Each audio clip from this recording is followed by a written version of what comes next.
Hello again. This is Natural Poetess from naturalpoetess.com. I just wanted you to take a look at Good Enough Mother. This is a website started by Renee Styler.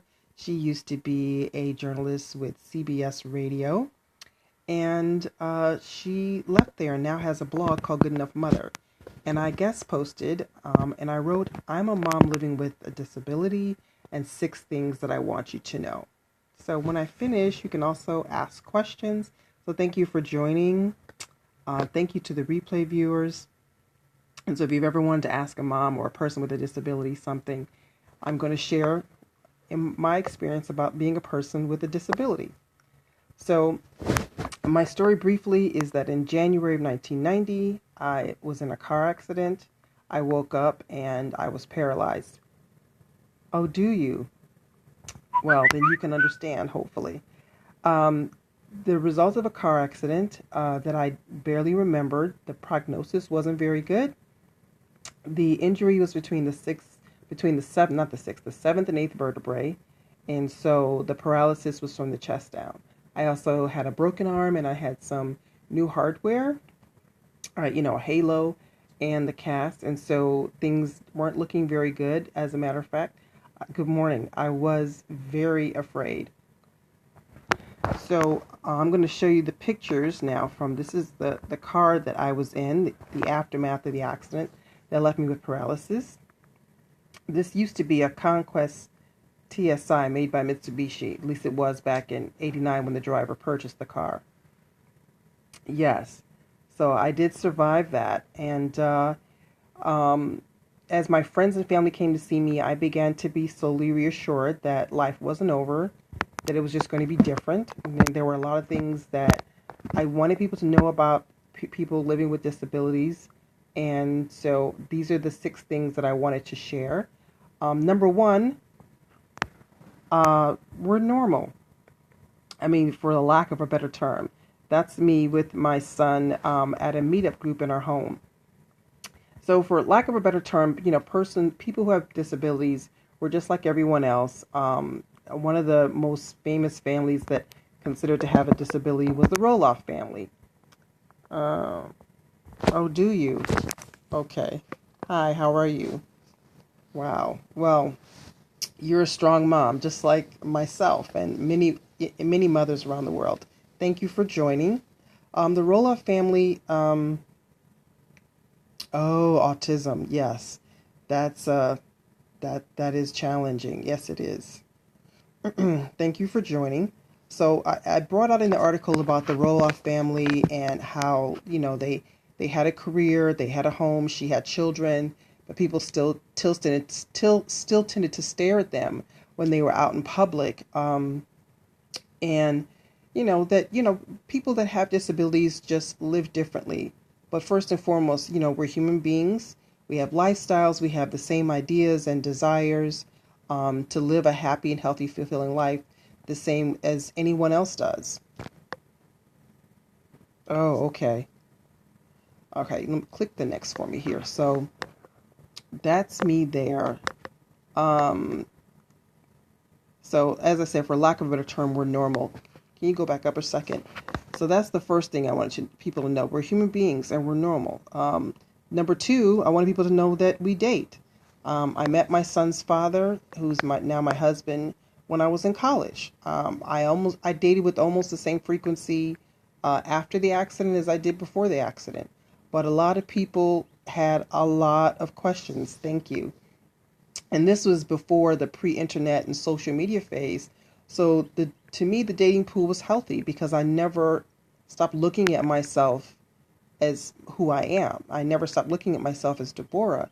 I had friends and family who were very, I can't even find a word. They felt uncomfortable. So they backed away. I had friends that didn't want to see me after the accident. I had family members that didn't want to have conversations with me after the accident. They were afraid to come and see me in the hospital. And so I just sort of gravitated towards the ones that did. And now, long after the accident and being married for over, and being with my husband for over 20 years and homeschooling my son for 14 years, some mindsets have changed, some have not. But it's it's not for me to change them. It's for me to do what, I'm here to do. So number 2 is that we do date. Okay. Let me click next so you can. Number 3 is, besides, that we're still women, we're still men, we're still human beings. And I say that because many people make assumptions about persons with disabilities, which was my experience after the car accident. People assume that there wouldn't be any need for me to think about relationships or intimacy. And as I stated just earlier briefly, I still had the same desires and needs as I did before my disability. I still enjoyed wearing makeup. I still enjoyed combing my hair and bathing and dating and going to fun places and doing fun things. And I still enjoyed, hugs and touches and kissing. And, just because the sensation was different didn't mean that the feelings on the inside weren't still there. So that's 3, that, we're still human beings, we're still women. The next, number 4, is, let's see, number 4 is that yes, we can get pregnant. And you can see here, that's my newborn. Today he's 20 years of age. That's my husband. That's me in the hospital giving birth. And the story that I tell briefly here was that when I went to the grocery store to get a pregnancy test, the look on the clerk's face was priceless. I remember her asking me, "Is this for you?" And it just really kind of took me aback. Do you? Okay, yeah. I just wrote a poem about suffering from depression and my experience with that. And I've known several people that deal with bipolar. And the thing of it is that people won't say to you is that a lot of people use drugs and different things to help them to mask the fact that they are also dealing with those same issues. And this is why you find out later why people disappear from Hollywood or disappear from the music scene, because they're dealing with those same issues, but they don't want anyone to know that they're dealing with depression or a bipolar, or maybe they were such like myself, who was in an accident, who also dealt with depression and all of those things. So that's the 4th one. Yes, we can get pregnant, and it doesn't mean just because you have a disability that everything stops working, magically just stops working. So number 5, let me click next here, is my computer slow, is that we have feelings. When my husband proposed to me, I was just as excited as any other woman on the planet. I had to work out my concerns about combining a blended family because my husband had been married before and had 3 children from his first marriage. I had been married before and had a child before the accident. So we had to, of course, discuss how we were going to blend our families. And I had feelings, and when people would say things such as, "Oh, I don't understand how you have long nails. How do you do anything with long nails?" Or "Thank you." I had people that made comments about me breastfeeding my child and, doing things. So some things were challenging, and I had to be creative, especially when it came time to go to the bathroom or take my child in the bathroom or to change his diaper or being out in public. So those things, there were challenges. I wouldn't say that there aren't any challenges, but the main point is that we have feelings and we have to think about things. You don't somehow magically become something not human because you experience a disability. You're the same you just have these new challenges that you have to now deal with, and you have to find ways to cope with. And one of the ways for me to cope with different things now is to talk about my experience and to share it with other people, and to also help other people to understand that there isn't anything wrong with them just because they're having an experience that's different from someone else. So the last, number 6, is the 6th thing is that we're good parents. We're good mothers. I helped my husband to raise his 3 children, who've all gone on to become a chef and an attorney, and one works in a nonprofit organization. My son owns his own business, and my youngest son that we had together is a freshman in college. Okay, so at the time, I made the decision myself. I was actually in college when I became pregnant with my last child, and I made the decision to stop going to college so that I could keep him safe.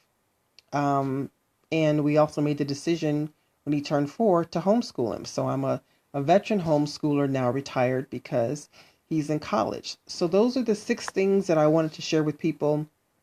And the Good Enough Mother website, which Renee Silas has put together. She used to be a journalist on CBS many years ago, back when I think when I was in high school, maybe early college, somewhere late 80s, early 90s.